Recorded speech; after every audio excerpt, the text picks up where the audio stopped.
Sekarang kita lanjutkan syarat menunda sholat atau mengakhirkan sholat, mentakhir sholat. Niat menunda, yang pertama niat dulu. Niat menunda atau mentakhir sholat yang pertama ke dalam sholat yang kedua. Ya, misalnya niat menunda sholat duhur ke waktu sholat asar. Ya, jadi sudah diniatkan dulu dari awal. Misalnya sedang perjalanan nih, lagi di perjalanan, sudah masuk waktu duhur. Ya, kita niatkan dulu. Nanti sholat duhurnya mau dijamak dengan sholat asar aja. Jadi lewat ya, waktu duhurnya lewat. Nah, begitu pula kalau dalam perjalanannya pas waktu maghrib.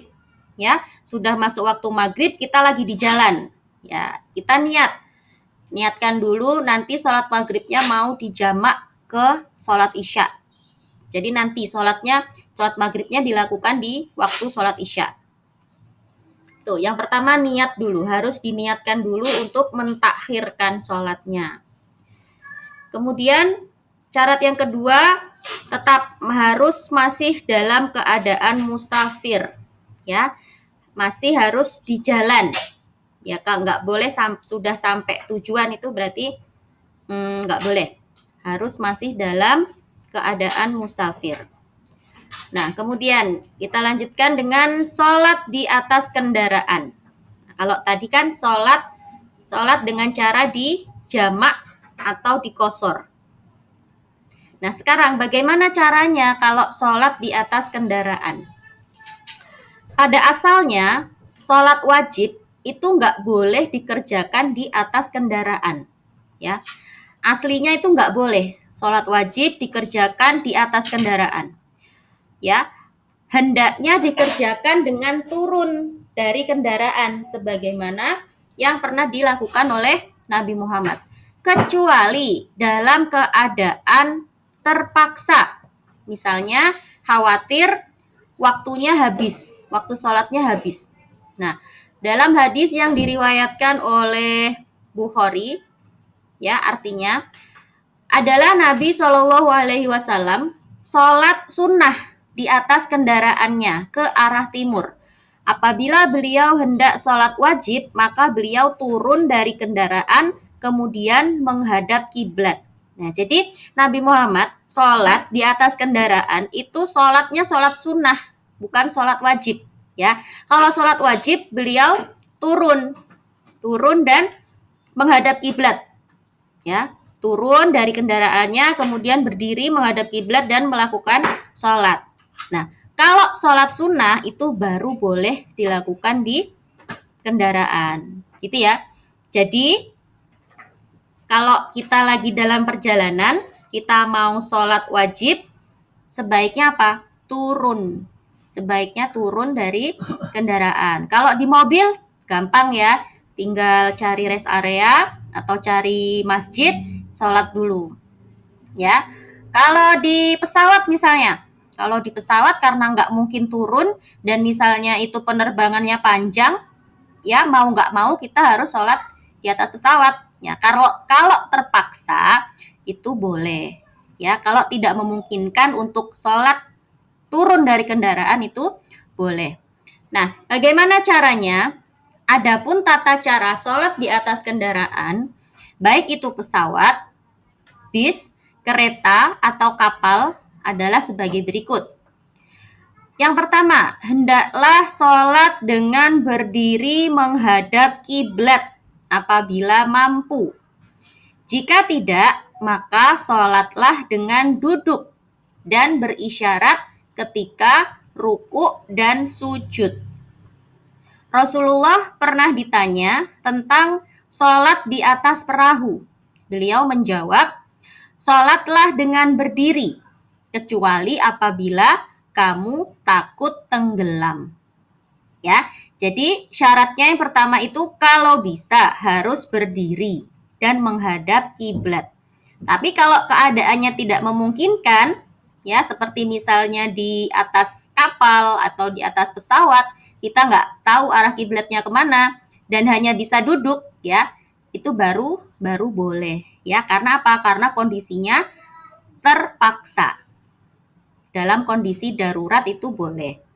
Kemudian yang kedua, berusaha tetap sholat berjamaah, terutama bagi laki-laki. Apabila dalam kendaraan itu ada ruang yang bisa digunakan untuk sholat berjamaah, maka sholatlah dengan berjamaah, walaupun hanya 2 orang. Tapi kalau tidak ada tempat, tidak ada ruangan khusus untuk sholat, maka boleh sholat dengan duduk. Ya. Kemudian kerjakan sholat seperti biasa. Ya, niat dulu, niat di dalam hati, kemudian membaca takbiratul ihram, kemudian membaca doa iftitah, membaca surat Al-Fatihah, membaca surat dalam Al-Quran, ruku, ya, kemudian sujud seperti biasa, ya, sholatnya seperti biasa. Nah, kalau tidak bisa ruku, kondisinya tidak memungkinkan untuk ruku, ya, di pesawat misalnya hanya bisa duduk saja ya, karena nggak boleh berdiri, ya. Terus bagaimana rukunya? Maka cukup dengan menundukkan kepala, ya, sebagai isyarat ruku, ya, menundukkan kepala. Ya, itu isyarat bahwa kita sedang ruku. Nah, terus sujudnya bagaimana? Kalau tidak bisa sujud, maka cukup dengan duduk dan menundukkan kepala juga. Ya, dalam hati kita berniat untuk sujud, ya. Sujud dengan cara menundukkan kepala sebagai isyarat bahwa kita sedang sujud. Nah, apabila sholatnya dikerjakan dalam keadaan duduk, maka ketika ruku dan sujud cukup dengan menundukkan kepala dan jadikan posisi kepala untuk sujud itu lebih rendah sedikit. Ya, jadi untuk membedakan kalau kita sedang ruku atau sedang sujud, ya, kan sama-sama menundukkan kepala. Kalau lagi sujud berarti nunduknya lebih rendah daripada yang ruku. Gitu ya. Itu caranya sholat dalam kendaraan. Ingat ya, aslinya, hukum asalnya, sholat dalam kendaraan itu hanya untuk sholat sunnah saja. Ya. Kalau sholat wajib itu tetap harus turun dulu kalau bisa untuk turun. Tapi kalau nggak bisa turun, keadaannya tidak memungkinkan untuk turun dari kendaraan, maka boleh sholat wajib di atas kendaraan. Kemudian yang keempat, tayamum bagi musafir. Nah, saat bepergian atau di atas kendaraan, untuk melaksanakan sholat, itu terkadang kita mengalami kendala, yaitu sulit mencari air. Maka pada saat kita tidak menemukan air untuk wudhu, atau ada air, tapi oleh pemilik air itu tidak boleh digunakan untuk berwudhu. Misalnya ketika berada di pesawat, ya. Kalau di pesawat kan airnya terbatas ya, jadi kita nggak boleh boros air. Jadi kita nggak bisa wudhu di dalam pesawat. Nah, terus apa? Maka dalam kondisi ini kita diperbolehkan untuk tayamum. Tayamum itu apa? Tayamum itu bersuci dengan debu. Nah, nanti di pembahasan setelah ini ya, di bab lain kita akan belajar bagaimana caranya tayamum ya. Kemudian kita lanjutkan dulu. Batas mulai diperbolehkan mengambil rukhsah. Nah, kapan kita boleh melaksanakan rukhsah ini ya? Kapan keringanan yang diberikan Allah ini boleh kita ambil? Ya, keringanannya apa tadi? Boleh menjamak dan boleh mengqashar. Nah, kapan kita boleh menjamak dan mengqashar sholat? Batas mulai diperbolehkan jamak dan qashar adalah pada saat musafir telah melewati batas desanya. Ya, sudah keluar dari desanya. Begitu juga batas akhir mulai tidak diperbolehkan melakukan qashar atau jamak bagi seorang musafir adalah pada saat mulai memasuki batas desa di mana dia akan tinggal atau bermukim. Misalnya gini, Nazira rumahnya di Magelang, ya. mau pergi ke Jakarta. Nah, baru itu kan jaraknya sudah lebih dari 80 kilo ya. Berarti sudah boleh untuk jamak dan qashar. Kapan bolehnya itu? Kapan bolehnya melakukan sholat jamak dan qashar? Setelah keluar dari Magelang. Ya, itu setelah keluar dari Magelang itu baru boleh melakukan sholat jamaknya. Nah, kalau mau pulang lagi dari Jakarta ke Magelang, berarti sebelum masuk Magelang itu sholat dulu. Kalau mau sholatnya di jamak dan di qashar, ya, berarti misalnya udah masuk Jogja gitu ya, kalau lewat Jogja, di Jogja itu sholatnya di jamak dan di qashar, gitu ya. Jadi batasnya itu batas wilayahnya itu ya. Nah, kalau musafir itu melakukan qashar dan jamak takhir saat perjalanan pulang, hendaknya melakukannya sebelum masuk batas desanya. Kalau sudah terlanjur masuk ke desa tersebut, maka tidak boleh lagi dapat keringanan, ya, tidak boleh lagi melakukan sholat jamak dan qashar. Jadi syaratnya itu tadi, sudah keluar dari wilayah desanya. Kemudian, apa hikmahnya? Hikmah rukhsah sholat bagi musafir.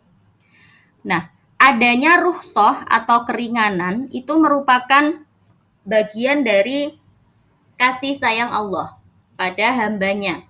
Dan bukti bahwa Islam itu adalah agama yang mudah dan tidak memberatkan. Sebagaimana firman Allah dalam Quran surat Al-Baqarah ayat 185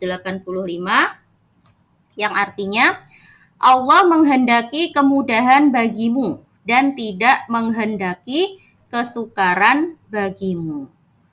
Juga di dalam Quran surat An-Nisa ayat 28 Allah hendak memberikan keringanan kepadamu dan manusia dijadikan bersifat lemah. Ya, di dalam hadis Nabi Muhammad ya yang diriwayatkan oleh Bukhari, Rasulullah Shallallahu alaihi wasallam bersabda, "Sesungguhnya agama ini mudah dan tidak ada orang yang berlebih-lebihan dalam agama ini kecuali akan mengalahkannya atau tidak mampu melakukannya." Ya. Jadi hikmah kenapa kok Allah itu membolehkan jamak dan qashar, ya, karena Allah itu sayang sama hambanya. Allah tidak menginginkan manusia berada dalam kesulitan, ya, karena sholat itu kan wajib ya. Apapun kondisinya, sholat itu tetap wajib. Makanya Allah memberikan keringanan. Kalau manusia sedang dalam perjalanan, maka boleh sholatnya dipendekkan, boleh diqashar. Nah, boleh juga di jamak kalau nggak sempat untuk turun misalnya, itu karena apa? Allah tidak mau manusia merasa kesulitan dalam mengerjakan sholat. Nah, sekarang ada istilah-istilah yang kira-kira paham apa enggak nih?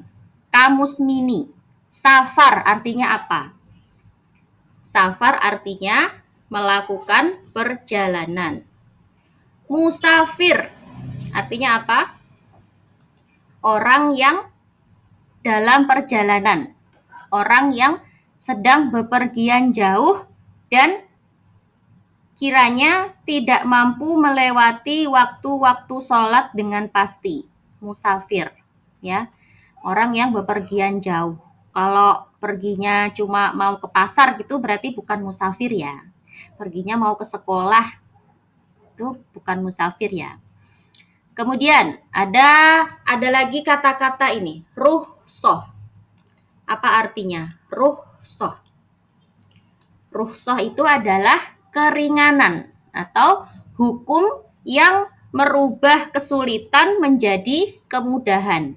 Nah, ini ya, rukhsah itu artinya keringanan yang diberikan oleh Allah. Kemudian ada lagi menjamak sholat. Apa artinya? Menjamak sholat, mengumpulkan dua sholat menjadi satu. Kalau jamak saja itu hanya mengumpulkan. Duhur 4 rakaat, asar 4 rakaat. Tetap dikerjakan 4-4. Karena menjamak saja ya. Kalau mengkosor sholat, apa artinya? Mengkosor sholat itu artinya meringkas. Sholat yang tadinya 4 rakaat menjadi 2 rakaat. Nah, yang bisa diringkas itu hanya sholat yang 4 rakaat saja. Berarti hanya sholat duhur, asar, dan sholat isya. Ya, hanya sholat yang 4 rakaat saja. Kemudian ada lagi istilah tayamum. Apa artinya tayamum? Bersuci dengan debu. Itu ya. Nah, ini hati-hati. Orang yang safar diperbolehkan meringkas sholatnya apabila telah berangkat dan meninggalkan tempat tinggalnya. Tuh, ya. Kemudian hikmah. Seorang muslim yang baik tentu saja tidak akan melalaikan kewajiban utamanya untuk tetap beribadah kepada Allah meskipun berada dalam kondisi safar yang melelahkan. Apapun kondisinya, kalau kita adalah seorang muslim yang baik, maka kita tentu tidak akan meninggalkan kewajiban kita untuk sholat. Gitu ya. Nah, sudah selesai pelajaran kita tentang sholat dalam perjalanan. Baik, cukup sampai di sini dulu pertemuan kita hari ini. Habis ini tarweh ya? Iya, Nazira tarweh. Iya, kan besok udah puasa. Di sana jam berapa sekarang? Oh, belum isya. Isyanya jam berapa? Udah isya. Berarti habis ini sholat isya, terus sholat tarweh, besok puasa. Selamat menunaikan ibadah puasa. Semoga sehat, semoga kuat puasanya ya. Lancar semuanya ya. Oke.